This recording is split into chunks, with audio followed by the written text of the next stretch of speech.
name's Sam Hayes. I'm a researcher at the University of Salford, and normally I would be researching running and green spaces with people by being very sociable and running with them next to them in close proximity, but obviously that has stopped for the time being. You can see I am, like many others, now located internally. This is my makeshift workspace. There we go. Yeah, you can see that. So, and I'm getting kind of, up inside, trapped in my living room, like lots of people. So what I thought I would do is try and take you on a bit of a run. I've previously done this as a running tour for people in real life, but obviously that's also not possible. So I thought I would try and record some snippets, maybe voice over a few bits, so you'll see some of the run and hear about some of the places that I run through, and I'll share the route, and you can read a little bit more about some of the places as well afterwards. So I'm going to try and take you along. There's some people playing on their balconies, but this is our first stop in Salford, really. Not really in the tour because it's on my way from home to where the tour starts, but I thought we'd maybe have a quick look at the canal. Not exactly the most beautiful, but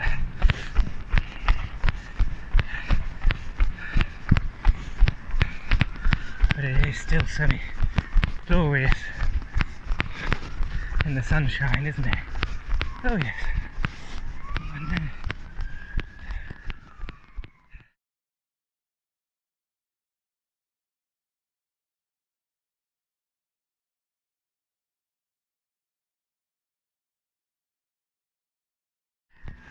We get the city.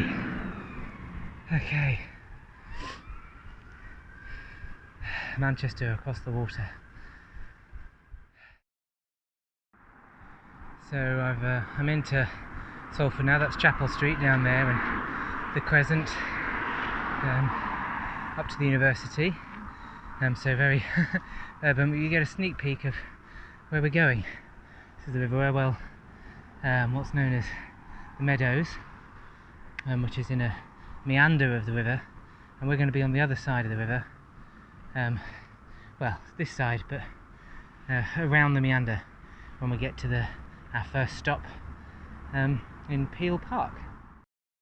Okay, so before we make a start, I thought I'd show you the route. So you can see we're starting in Peel Park in the south. We're going to head north along the river, around another meander, and we'll see a lot more of that beautiful new wetlands, and then heading back down the river, back towards where we started in Peel Park. So here we are at the start of our run in Peel Park. The themes that I've picked out for this one began with my own visits to the places we'll run through, but also a trip to the archives at Salford Local History Museum to read the park superintendent's reports from from 1885 to the 1930s. I didn't read the entirety of that.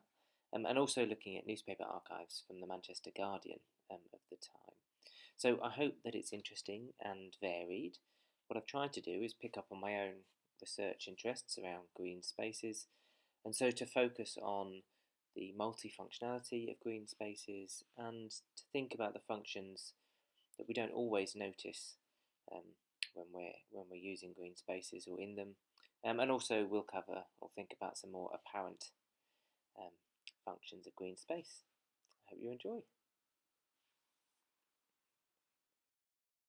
To begin, I think it would be good to start with some historic information about the park. You may know that Peel Park was built on the former Larkhill Mansion estate, and is named after former Prime Minister Sir Robert Peel. It was opened in 1846, Manchester's first public park, one of 3 built, and it was funded by public subscriptions, hence its epithet, the People's Park, and it also described itself at the time, and still does, as being for the enjoyment and recreation of the public without charge or restriction, and we still enjoy open access to the space now. Our first theme is about recreation and the types of recreation that are going on in the park. And again, I look to the superintendent's reports and some other historic sources, and from those we can see accounts of various types of recreation going on over the life of the park, and I think we can throw away any assumptions we have about Victorian parks being only about genteel promenading. That said, walking and promenading certainly were going on with formal promenades and gravel walks like we see here, as well as larger drives for carriages. However, from its opening in 1846, we see reference to lots of recreation types, including bowling greens, outdoor gymnasia, cricket, football, rugby, maypoles, archery, fives, a form of hand tennis, and ice skating on frozen lakes. And these two extracts give you a sense of recreation in the park over time. This first one is from Manchester Guardian, published Wednesday, August the 19th, 1846, just before the park opens to the public, and it's entitled Official Inspection of Manchester Public Parks, the Peel Park. The archery ground is in a pleasant spot between the drive and the river. We may here state that in all the parks there will be need of some care, lest the arrows flying over the butts or glancing aside may strike someone in the adjacent drives or promenades. Health and safety, even in the 1840s, and this from the superintendent's report, which is his report from the 30th of November to the 12th of December 1885. And he writes, on Friday last, the ice on the lakes in the Cereal Parks, which is a collection of parks he maintains, was considered safe to allow the public to skate, and many availed themselves of the opportunity. There was no accidents. Later, we see reference to additional tennis courts being built and music and dancing events being held.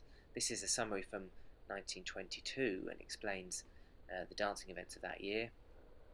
In Peel Park, 13 performances, receipts £93, 3 shillings and 9pence. Total cost of bands, £66 and 10 shillings.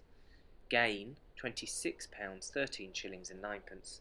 Total number of dancers, 7,455.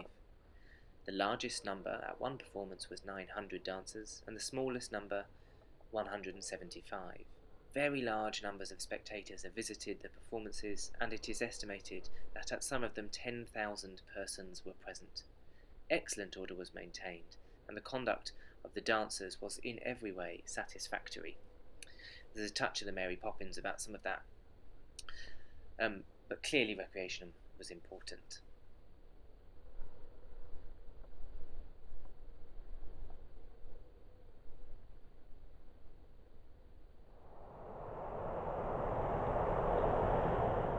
Okay, so I've run on a little way, I've just crossed Frederick Road. You can hear the cars now, which brings us on to my second theme, and a less visible role that trees and green spaces might be playing, tackling environmental hazards this time, particularly air quality. And again, I'm going to start with some historical material. This from the Park Superintendent's report, his report from December the 17th to January the 13th, 1931. He writes, Gentlemen, outdoor work has been much retarded during the past 4 weeks owing to wet weather, frost and fog. The dense fog experienced last week has caused serious damage to many plants growing in the glasshouses, and in some cases the leaves of the plants have been completely shriveled up by the poisonous fumes present in the atmosphere. I have never before seen plants growing under glass damaged to the same extent during a fog. This fog event is also reported in the Manchester Guardian, Saturday, January 24th, 1931, entitled Fog Visitation, Increased Death Rate in Salford. They write, for the fortnight ending January 17th, which includes the week of the fog, there were 267 deaths in Salford, as against 131 for the corresponding fortnight last year. Of these, the total deaths under 12 months were 41 against 11. 57 deaths, as compared with 13, were attributed to bronchitis, and 43 compared with 8 to pneumonia. The problem of urban fogs is not quickly resolved, and Wednesday, November the 25th, 1936, 5 years later, the Manchester Guardian reports more extensively on the problem of fogs. This time headlined, "The Fog Scourge." In a smoke-ridden town like Salford, the average annual death rate from bronchitis is 150% higher than at Wallasey. For in Salford, anything up to 300 tonnes of atmospheric solid matter is distributed each year on every square mile of the town. At present, something can be done by persuasion, but urban fogs can never be permanently cured without further legislation to control the output of smoke and the type of fuel that is burnt. Now, today, air quality is still a problem, and we're talking about it often different sources, although actually some of those fuel sources are coming back, but often different form of pollution. And this is from the Greater Manchester Clean Air Plan, published in October 2018, and it is an update of the report of Councillor Alex Gnotis, portfolio lead for the Green City, updating on air quality modelling for the city. He writes, "Poor air quality is one of the largest public health issues facing the UK. Whilst air quality has been generally improving over time, particular pollutants that are not generally visible to the naked eye remain a serious concern in many urban areas. There are oxides of nitrogen, principally nitrogen dioxide, and particulate matter. Nitrogen dioxide is formed from burning fossil fuels and contributes to the formation of photochemical smog. Particulates are formed from tyre friction, burning fuels that create smoke, construction, industry and other processes. Although non-transport sources of nitrogen oxides are significant, road transport is responsible for some 80% of NO2 concentrations at the roadside, of which diesel vehicles are the largest source.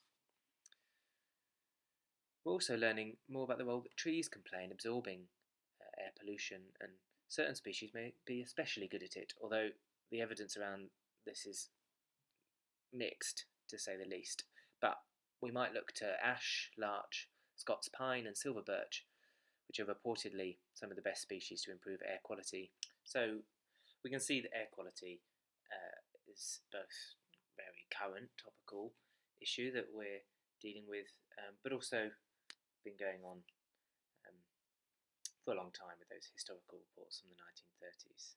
I've run on a little way here, and you can see I've just arrived at what's now Kersal Wetlands, or Castle Irwell, some of you will know it as, and I met a few friends, not social distancing from the dogs, but yes, from their owner, which will bring us towards our next theme now that we've arrived at this section of our run. So I've run on a little bit along the embankment of Kersal Wetlands, and this brings us on to our third theme, and another environmental hazard that our green spaces help with. And actually, the issue that we're talking about has been with us basically just to our right along the course of our run, and that's to do with the River Irwell and particularly flooding. And the desire to protect ourselves and the land from flooding is visible on this landscape quite explicitly. We have run along a large embankment, and we're now in a green space with a designated flood management role. This is a side reservoir, it's called, or a flood retention pond, and it takes overflow water from the river. You can see some piping and engineering that helps it to do that. But as I say, this isn't new, and indeed this landscape has been dealing with flooding for a long time, and so I'll go back to the Park Superintendent's reports, this time from the 11th to 23rd of January 1886, and he writes, "On Tuesday night and Wednesday morning, the rain and melting snow caused the river to rise as high as it was in the year 1877, when the flood in the park was 7 foot 6 inches deep. It left a deposit of black mud 4 inches thick, amounting altogether to over 500 loads. On this occasion the water in the meadows was very rough, a strong wind was blowing, which thoroughly tested it, and the embankments and I have a great pleasure in reporting that we had no floodwater in the park. So the embankments mentioned in that extract, actually the same embankments that we saw earlier in our video close to the park, we've now run along and we're on a more modern set of embankments, but those historic embankments were an enormous undertaking, and much of the time of the gardeners and labourers employed in the park was spent working on its construction. And there are so many reports of excavations, backfilling, construction in the superintendent's reports that show you how long they spent on this project, but I'll just read this from 1886, where the park superintendent reports, "Gentlemen, I have to report that the building of the river wall commenced on May 28th, 1881, and completed on April 22nd, 1886. And so you can see now it's a wetlands with the city in the distance. Actually, it's beautiful. Once you get this far around, you get an absolutely wonderful view of Manchester and Salford across the wetlands. Flooding has remained an issue for Salford, and that's what this area seeks to resolve. But on Boxing Day in 2015, we saw properties in Lower Bourton flooded. And so the space we're now in, Kersal Wetlands, was part of a £10 million floods defence scheme completed in February 2018. It protects approximately 1,900 homes from flooding. It can hold 260 Olympic swimming pools of water, which is 650 million litres. It does this by taking overflow from the river.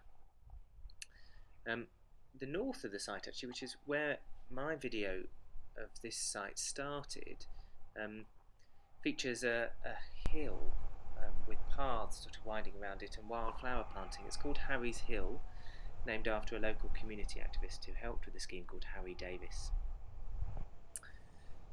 However, the site is also multi-purpose, so when it's not flooded, it's available for sport, and there are paths crossing the site for walkers and joggers, some of which are more suitable for pushchairs or wheelchairs.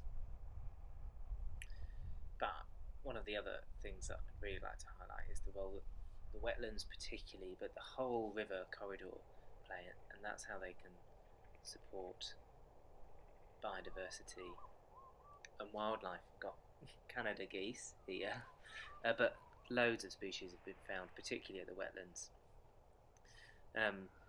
So, for example, they have found common blue butterfly, Latin name Polyamatus icarus.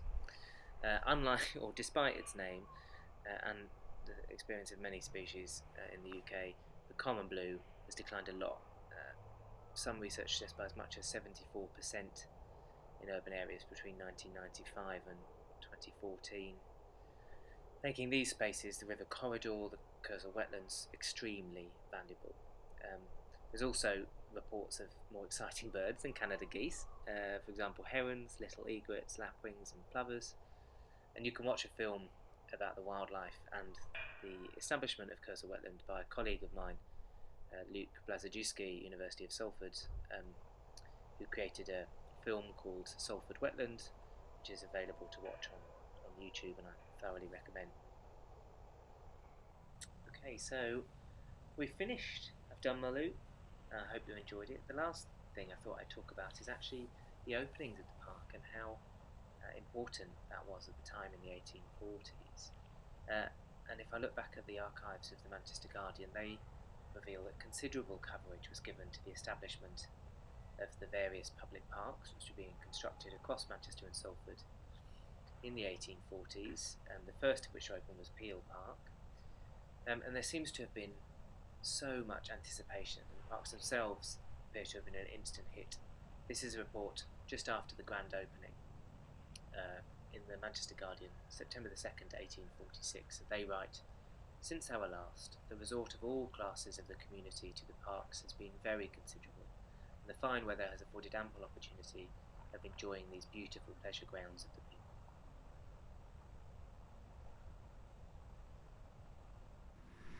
There we go. So I've just done a little loop. I think it's about 7 kilometres, and we've been past all sorts. We're back in Peel Park by the flood memorial. Yeah, the wind's been pretty mental, but the sunshine's been with us most of the way. Occasionally some clouds, but yeah, it's nice to get out, if alone, and I hope everybody's enjoy the video, maybe enjoying repeating the one on their own as well, or thinking about some of the same things next time you're out for a run in your local area. Whew, tired.